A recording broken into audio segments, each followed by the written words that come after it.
right, Industry 45, Shane Christopher Neal. Thanks for watching. Thanks for listening. GiantFM.com. Click on Giant TV. You can go to Giant TV Niagara on YouTube as well. And privileged to have Derry Grehan from Honeymoon Suite in the studio. Welcome, my friend. Hey. All the way from Illinois.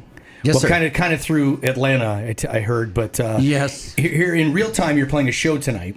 I'm here. Yes, tonight, Niagara Falls. Yeah, not when people are watching this, but for you and I having this conversation, and that's got to be exciting to be back in Niagara. Eh? It is, man. It's always good to come home and see the family and stuff for Johnny and I, and to play in Niagara Falls. Kind of where it all started. It's always kind of great. A lot of fun, a lot of family and stuff.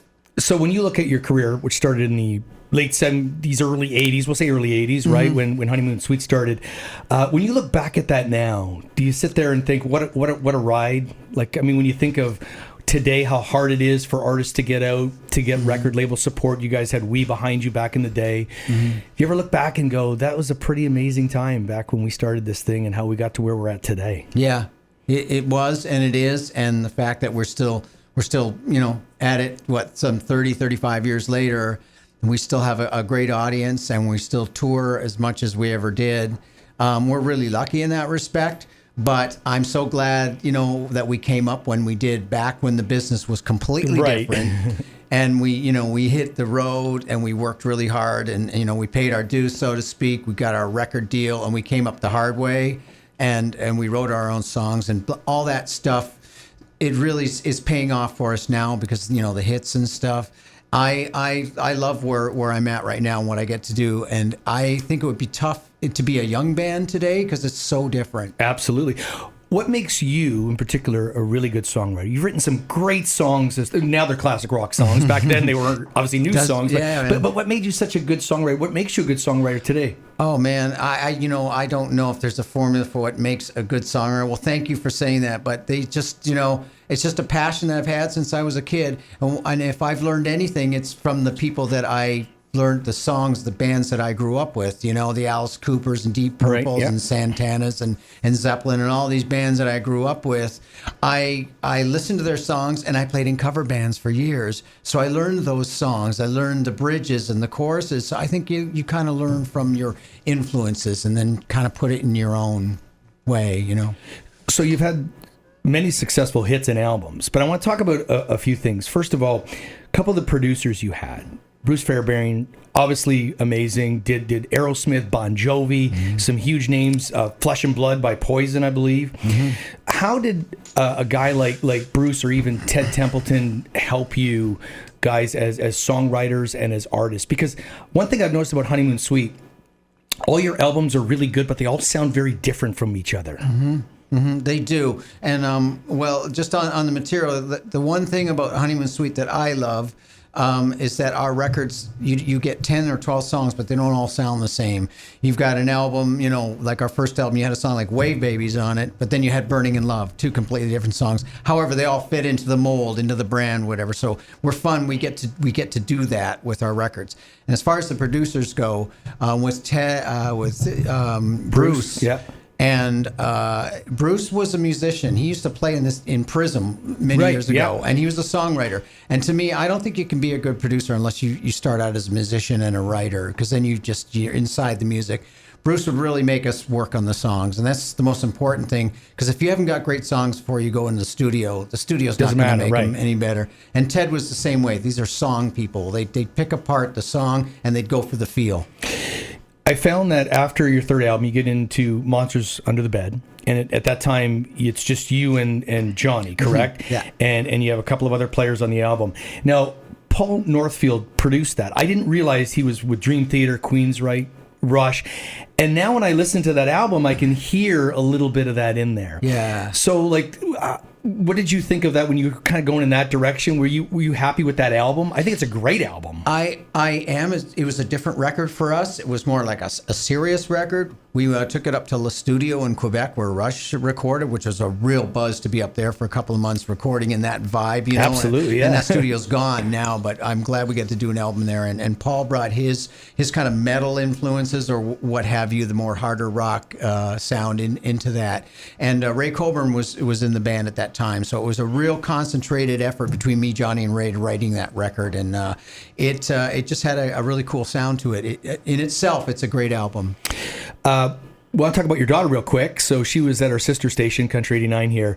And what's it been like for you and Leah? Just, I mean, she's out there doing her thing. And I watched you in there. She's like signing all the photos and giving the CDs out. And here you are, the, classic rock star, just watching her go and do her thing, right? So yeah. Well, we've trained her. I beat it into her head since she's young, get your merch together, and we're slave drivers. But no, she just sees, she sees what I do. She's been out opening for Honeymoon Suite, and she's been in BC and in Ontario. So we got her going early onto the stage, and she's got no fear getting up there in front of people. She doesn't care. She'll just open her mouth and start singing. So she's got that natural fear. So we just let her go, man. It's not me. My wife and I started her on the journey, but she's kind of taking her own. Yeah.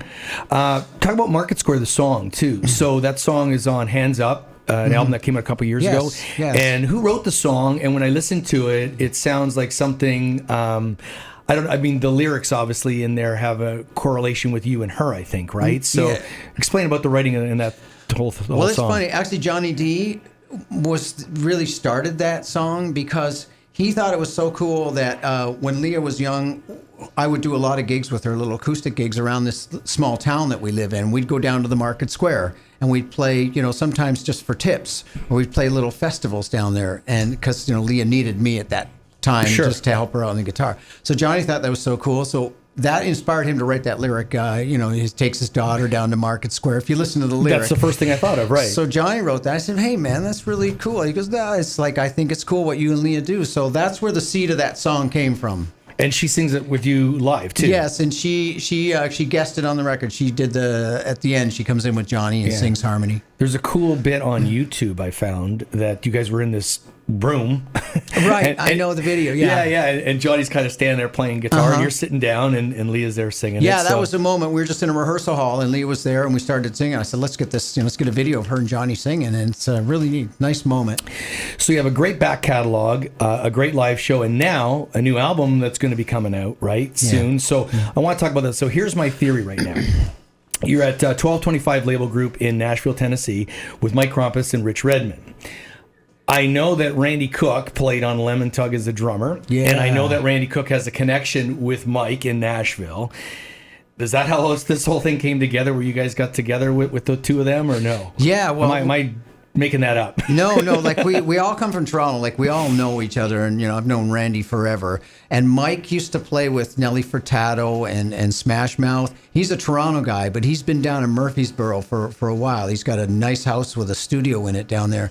And I just heard of him. I just reached out to him actually a few years ago. I never met Mike, but Johnny had worked with him before. But I kind of just reached out to him, and we kind of went back and forth. And our first meeting was we worked with Leah on one of our trips. We went down there and wrote and recorded a song off her album. Okay. So then go forward a few years to about a year ago, Johnny and I were demoing for the new album. And I sent him, I knew he had this label group. I sent him 2 of the new songs. He said, "I love these. Why don't we do a record? Why don't you come down to my house in Murfreesboro and let's do an album?"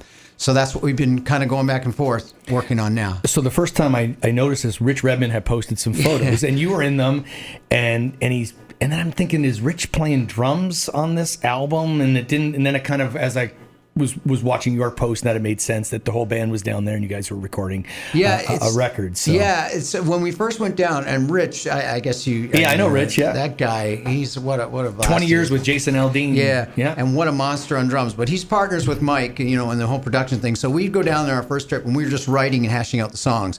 And Rich would go down and cut the scratch drum tracks to it. And that's how we started the songs. And then later on, we're bringing the band down, Dave and Gary, and they're going in and they're doing their thing. So it's everybody together working on it. Is it true that you're going to re-record some of your classic hits as well? We have. We actually, the last trip we went down and cut 2 or 3 of the older songs. We're going to use as bonus tracks. And wow, wow, just trying to relearn them and get them as close as possible. But we went in there with Dave and Gary and we played them and we listened back. We go, Dan, these sound really good after 30 years. We're still playing them pretty close to the way they the album. Yeah, that's great. Do you have a favorite song from Honeymoon Suite, or a couple songs? Like, what comes to mind? Because to me, I'm going to tell you, one of my favorites from your first album, Funny Business. There's something about the energy and the drive of the song. I would say Stand Alone. Like, I'm talking about songs that people may not know if they don't, Off of Monsters. Yeah, absolutely. And one of your best solos, Little Sister. I don't know. Crazy, eh? Yeah. Well, thank you. Yeah, there's a lot of little gems there that probably haven't been heard as much as the other hits, but there's quite a catalog. Well, thank you for saying that.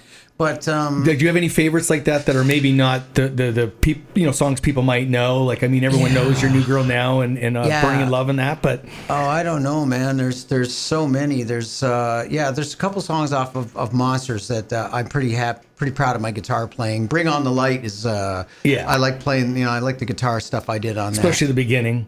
That's very catchy. Yeah, but on the first, like I those are all my children there. I mean, they're just those songs have been really good to us and good to me. So I get a buzz out of I'm not tired of any of them. If you had to put one song in your set now, then let's say that you don't currently play, what would it be? Like, just something that you throw at Johnny, he go, really? We're gonna play that? Yeah. There's a song called All Along You Knew off the Big Prize that Ian Anderson played on. Yeah. It's a very difficult song to play live because it's very sequenced and it has to be. It's on your live album. It's on the live album. Just ask me. I know all your songs. What albums are on? You do.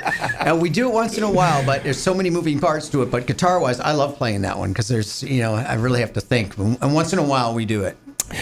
So on this new album, back to that, when do you think it's coming out? Like this year, at the end of the year? I hope so. We've got 11 songs tracked already, and we just need to do overdubs and some guitars. I would really like to get it out by the fall. Nice. Yeah. And you're gonna keep playing and touring and. Oh yeah, we're just getting started. I mean, starts like next month, May and June, July in the summer, and the fairs and festivals open up. We are just it gets busier every summer. We're doing that Roxodus, that big one there. Right. Yeah, we're on that one. That's good. We're promoting the heck out of that on Giant FM. I heard they just added Aerosmith, too. Yeah, they're not a bad band, eh? No, but damn, that's massive. I'm glad we're a part of that. I can't wait. That's one of the things we're doing this summer. Well, in real time, again, if I'm talking in real time, Leah Marlene is playing tonight. Honeymoon Suite is closing the show for her. It's at the Scotiabank Convention Center. Thank you so much for your time, my friend. Appreciate it. Yeah, man. Thanks for having me. All right. Cheers.